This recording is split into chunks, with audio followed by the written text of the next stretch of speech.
کراچی کے موسم سے متعلق اپڈیٹ کریں اپنے ناظرین کو۔ شہر قائد میں آج بھی موسم گرم و مرطوب ہے۔ شہر کا زیادہ سے زیادہ درجہ حرارت 35 سے 37 ڈگری سینٹی گریڈ لیکن شدت 41 ڈگری تک محسوس کی جا رہی ہے، جبکہ ہوا میں نمی کا تناسب 55% ہے۔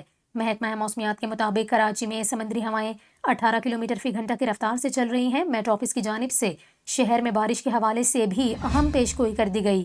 اگر آپ پہلی بار ہمارا چینل دیکھ رہے ہیں تو سبسکرائب کر کے بیل آئیکن پریس کریں۔ محکمہ موسمیات کا یہ کہنا ہے کہ کراچی میں آئندہ 24 گھنٹوں کے دوران موسم گرم و مرطوب رہنے کا امکان ہے۔ چیف میٹرولوجسٹ سردار سرفراز کا کہنا ہے کہ کراچی میں ہیٹ ویو جیسی صورتحال اب نہیں، سمندری ہوائیں بحال ہو گئی ہیں، موسم بتدریج بہتر ہوگا۔ آنے والے دنوں میں درجہ حرارت 34 سے 36 ڈگری سینٹی گریڈ تک رہنے کا امکان ہے۔ اس کے علاوہ آپ کو بتائیں، بارش کے حوالے سے پیشگوئی کرتے ہوئے چیف میٹرولوجسٹ سردار سرفراز نے کہا کہ کراچی میں مطلع جزوی ابرآلود رہنے، صبح اور رات میں بوندا باندی کا امکان رہے گا، جبکہ 8 جولائی کے بعد شہر قائد میں بارش کا امکان ہے۔